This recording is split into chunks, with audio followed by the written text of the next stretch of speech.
upload tanpa filter, tanpa apa, karena momennya belum tepat, ya kan.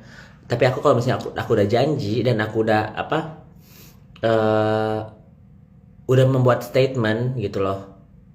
Sekarang kan Kak, terbukti bahwa kemarin-kemarin kan katanya kan yang ngancam gue tuh sebenarnya Iren tahu, ya kan? Yang ngancam gue tuh Iren sama Jesvel sama Yudi, terus Marisa Ica, Fitri, Iza Zega, ya kan? Itu semua yang ngancem gue gitu kan, untuk shut the fuck up.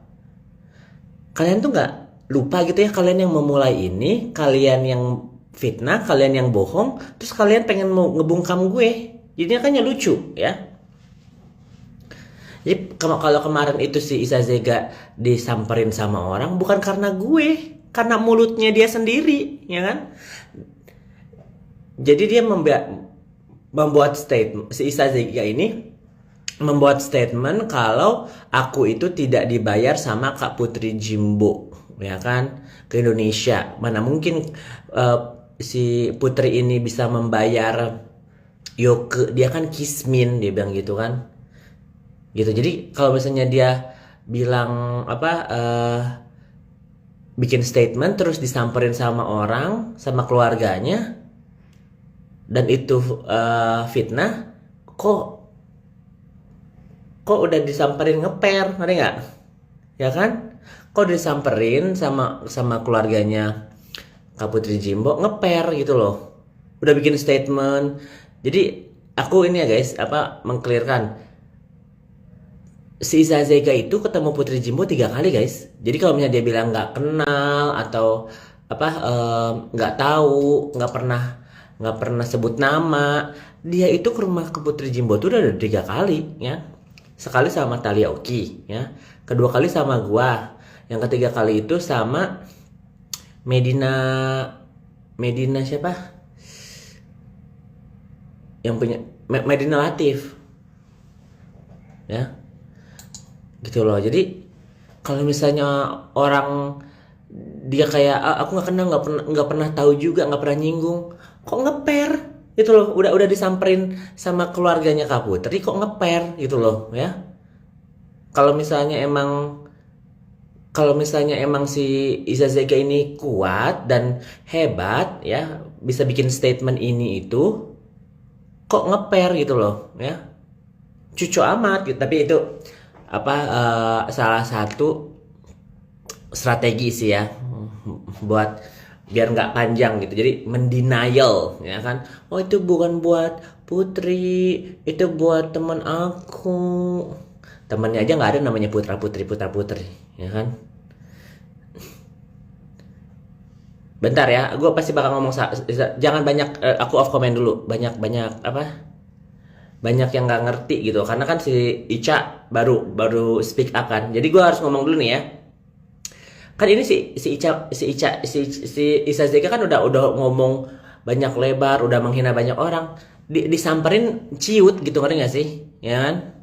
Nah kalau kemarin gua itu waktu di Indonesia bukan nggak mau ketemu sama Ica Marisa, mau ketemu, cuman momennya nggak tepat dan dia membuat LP, ya kan. Kalau buat LP ya bodoh sekali kita lihat musuh ngelawan musuh. Kalau mau gua ada LP buat si ini, ketemuan di polisi atau apa, oke gitu kan. Tapi kemudian dia bikin LP terus gue ketemuan di sana dan gue belum tahu gimana jauhnya itu LP, itu strategi yang bodoh. Makanya waktu aku ketemu pengacara, dia bilang nggak apa-apa, ini nggak ada apa, nggak ada yang harus perlu ditakutin, karena ya gue nggak harus detail dong ya kan. Kalau kita punya senjata dan kita tahu kita nggak salah dan kita itu nggak apa, nggak bohong ya. Dari awal gue nggak pernah bohong ya, camkan itu. Gue nggak pernah bohong tentang apa, Isa Zega, tentang Fitri, tentang Ica, nggak pernah gue bohong, karena buat apa gitu. Tapi it's time consuming gitu kan ya, karena orang ini tiga-tiganya jahat guys ya. Fitri sangat jahat ya, Ica Marisa juga sangat jahat ya. Kalian bisa lihat deh gimana dia perilakunya ke siapa, ke kakaknya, kakak kandungnya sendiri aja digituin guys ya. Terus mantan suaminya, Ibunya aja di anjing-anjing, guys, ya. Di anjing goblok, anjing goblok. Ibunya Marisa Ica ya, walaupun dia pakai apa tutup kepala, dia itu menghina ibunya sendiri. Kalau misalnya lagi stres atau apa, dia kasar sama ibunya. Oke, emang betul aku apa ada siapa yang ngontak, siapa yang duluan sih? Aku off TikTok ya, karena di TikTok juga nggak ini, karena bukti-buktinya ada di sini ya. Coba kita lihat ya, karena kan ini udah di expose sama mereka kan. Tadinya aku mau apa biar biar aman, aku apa nggak mau mereka itu kan.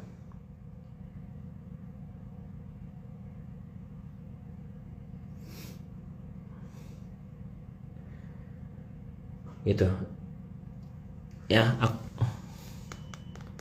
Kita nggak ada ngomongin yang gimana-gimana, cuman eh, aku reach out ke orang-orang yang kemarin bikin podcast sama di Uya Kuya gitu ya. Kalau Iran kan nggak mungkin, karena Iran udah apa, dia kan yang ngancem gue, nggak mungkin dong gue DM Iran ya kan, gitu loh. Namanya kalau misalnya kita punya masalah sama orang, ya kita harus tahu permasalahannya di mana dan apakah benar gitu loh ya. Makanya gue kalau misalnya contohnya yang poin-poin yang hebatnya itu kan, kalau orang kita mau mengancam orang itu ya kan, si Ica Marisa ngancamnya, awas nanti yang dia posting ya guys, yang dia posting di story-nya dia kan, sampai dilingkarin gini kan, dia pengancaman kan ini kan, katanya aku bakal apa bakal datangin keluarganya segala macam. Ini salah satu bukti bahwa mereka itu mengintimidasi. Nggak usah jauh-jauh ya, gue udah tahu alamat kalian. Kalian bertindak sedikit pun ya, yang punya anak itu kalian, bukan gue ya. Gue ini udah 2006 di Amerika, jadi apa posisi gue untuk takut itu jauh ya. Apalagi kalau misalnya yang diomongin gue tuh bener, ngerti gak sih? Jadi kalian itu cuman mengintimidasi untuk nutup mulut gue kan. Fitri ini udah 4 tahun yang lalu udah bikin laporan polisi, udah bikin marinir gitu ya. Terus apa suruh-suruh si Mail ya kan. Terus apa sekarang Marisa Ica Zega. Kalau gue mau main gitu ya, yang intimidasi udah gue bisa lakuin ya. Gue orangnya gimana orangnya deh, kalau orangnya minta maaf dan diam, kita clear. Tapi kan sini makin keluar, ya udah gue juga makin keluar gitu kan, nggak? Karena kalau gue diam berarti ntar gue yang salah ya kan. So it's not gonna be like that bitch ya. Gue tekankan di sini, gue nggak bakal diam karena kalian membuat situasi kayak yang kalian itu paling benar dan kalian yang apa tidak bersalah gitu loh ya kan. Jadi kalau misalnya ini, aku tuh nggak punya masalah problem sama Marisa Ica, aku tidak punya masalah problem sama Fitri, aku tidak punya masalah personal problem sama Iza Zega juga. Gue walaupun gue kenal Iza Zega ya, secara personally gue nggak punya problem sama dia, dan dia pernah jadi teman gue ya kan. Jadi kalau misalnya orang-orang ini sudah menjahati orang dan gue speak up, harusnya introspeksi diri, bukannya bersatu untuk apa mengintimidasi biar mereka tuh paling benar. Makanya gue paling nggak suka orang kayak begitu, ngerti nggak? Mereka yang salah, mereka yang menjahati orang ya, terus mereka kayak yang daripada gue nanti dicolak-colak sama orang lain, gue harus mengintimidasi. Nah disitulah gue orang kayak yang, berarti caranya mereka untuk membungkam orang dari awal itu emang kayak gitu ya guys ya, mengintimidasi biar nggak ada yang apa speak up. Bitch, you got the wrong person ya. Jadi kalau misalnya kalian mau serang keluarga gue kayak mau apa kayak, I can do the same ya, aku akan bisa lakukan itu juga. Gue tahu alamat kalian, gue punya duit juga ya kan. Jadi kalau misalnya melakukan sesuatu ya yang apa yang kalian pikirkan gitu, gue bisa lakukan itu. Tapi kan bodohnya kalian speak up gitu di sini ya kan. Gue akan datang katanya, apa guanya di Amerika gitu loh. Lu nyari gue ke Amerika aja, jangan nyari kemana-mana.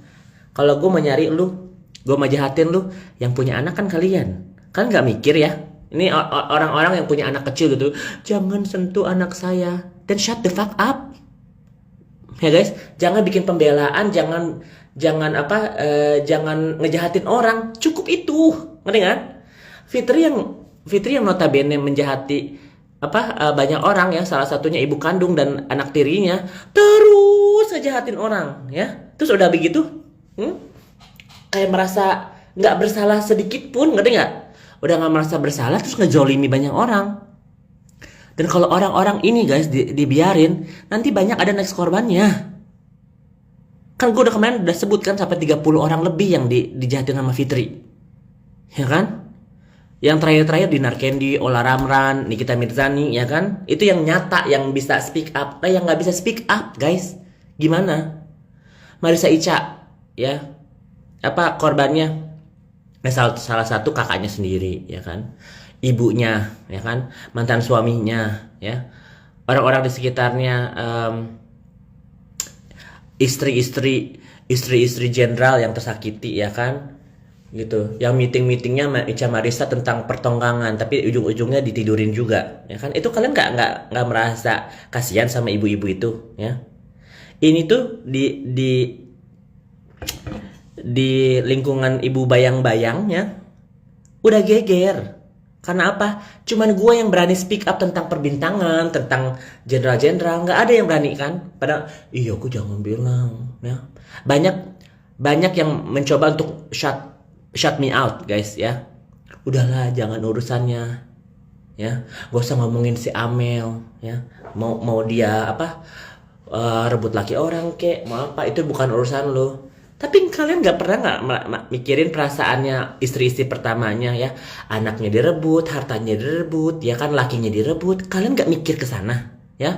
Dengan petang-peteng-tengnya orang-orang itu merasa nggak bersalah gitu loh. You guys like that?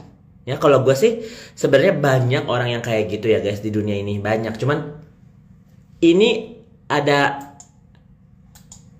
korelasinya ke aku, ya kan? Jadi kalau misalnya orang-orang jahat terus kita diem, terus buat apa kita punya punya hukum, satu itu ya. Kedua, buat apa kita punya sosial media untuk melindungi orang-orang yang nggak jahat gitu loh guys. Jadi kalau kita membiarkan orang jahat terus berkeliaran dan melakukan apa yang mereka mau gitu loh, sampai kapan? Ya, sampai kapan? Cuma karena mereka punya backupan bintang-bintang gitu ya, cuma karena mereka punya duit gitu, cuma gitu doang, ya. Jadi kalau misalnya ini, I can drop this tomorrow guys, ya. Nggak usah tomorrow, sekarang aja gue bisa berhenti membahas Fitri, Ica Marissa sama Iza Zega. Bisa. Gue juga nggak ada kepentingan gitu. Apa gue mau ngejahatin dia dari kemarin? Kalau misalnya gue mau jahat mah bisa, ya guys. Tapi gue punya misi dan kayak panggilan gitu ya. Kenapa bisa sampai segini, guys? Bisa sampai korelasinya why me gitu loh, ya. Dan ini kayak